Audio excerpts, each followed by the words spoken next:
Subscribe करें और bell दबाएं ताकि कोई खबर रह न जाए। अब हम बढ़ेंगे तारीख़ इस्लाम में बोल हमारे प्रोग्राम में। यह आखिरी सेगमेंट होता है लेकिन मेरा सबसे पसंदीदा है क्योंकि इसमें मैं आपके साथ इस्लाम की तारीख़ के कुछ अहम वाक़यात शेयर करता हूँ।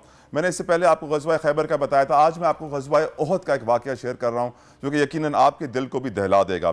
जंग ओहद में एक बदबख्त ने पत्थर मार के नबी करीम आका दो जहाँ रहमतुल्लिल आलमीन सल्लल्लाहु अलैहि वसल्लम के दंदान मुबारक शहीद किए तो आपके अतराफ़ लब से खून बहा। अबू सईद खदरी के वालिद मालिक बिन सन्नान ने उसे चूस लिया। हुजूर नबी करीम सल्लल्लाहु तआला अलैहि वसल्लम ने फरमाया, जिसके खून में मेरा खून मिल गया उसे नारे जहन्नुम नहीं छुएगी। एक रिवायत में है कि हुजूर के जख्म को मालिक बिन सन्नान ने इस कदर चूसा कि वो जगह सफेद हो गई।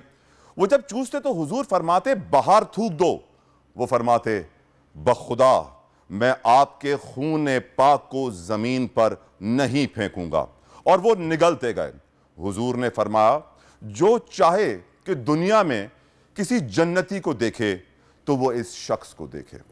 अब आप इसका अंदाजा लगाइए कि इसका हुक्म न शरीयत में था, न कुरान पाक में था, न नबी करीम सल्लल्लाहु अलैहि वसल्लम ने खुद दिया बल्कि मना कर दिया। लेकिन इश्क की इंतहा देखिए कि वो आशिक रुका नहीं, उसने कहा मैं ये खून पाक ज़मीन पे गिरने नहीं दूंगा। ये वो इश्क है मेरे मुसलमान भाइयों बहनों बुजुर्गों बड़ों, जो आज हमारे दिल में अगर नहीं हुआ तो हमारी कोई इबादत किसी काम की नहीं है, हमारा कोई अच्छा फेल हमारे काम नहीं आएगा। इस इश्क की आग को जला लें अपने दिल में। जब नबी करीम सल्लल्लाहु ताला अलैहि वसल्लम वुजू किया करते थे तो सहाबा कराम अपने हाथ फैला के रखते थे ताकि जो पानी उनके जिस्म मुबारक या थर को छू के नीचे गिरे उसको वो पकड़ लें, और फिर कोई उसको पीता था, कोई उसको सर पे लगाता था, कोई उसको सीने पे लगाता था। ऐसा हुक्म कहीं भी शरीयत में नहीं था, किया इसलिए जाता था कि इश्क था, इश्क था। और अभी इश्क के इम्तिहान बहुत हैं। यकीनन मैं ये दुआ करता हूँ और ये गुजारिश करता हूँ कि जितने भी मुसलमान भाई बहन मुझे देख रहे हैं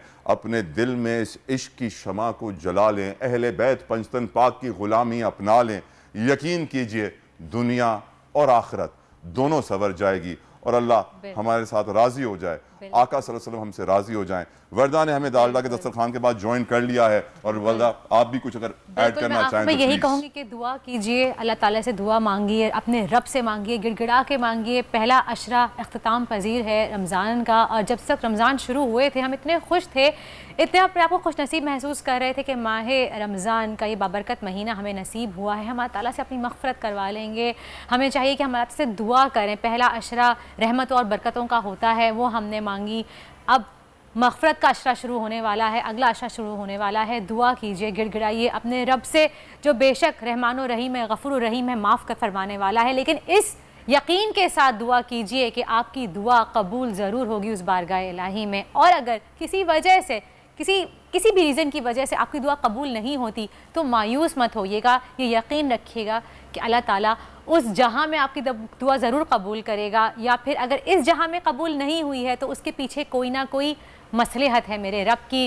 बेशक वो सबके राज जानने वाला है, वो हमसे हमारे हक में बेहतर जानने वाला है। अल्लाह के घर में देर है अंधेर नहीं। सब्सक्राइब करें और बेल दबाएं ताकि कोई खबर रह न जाए।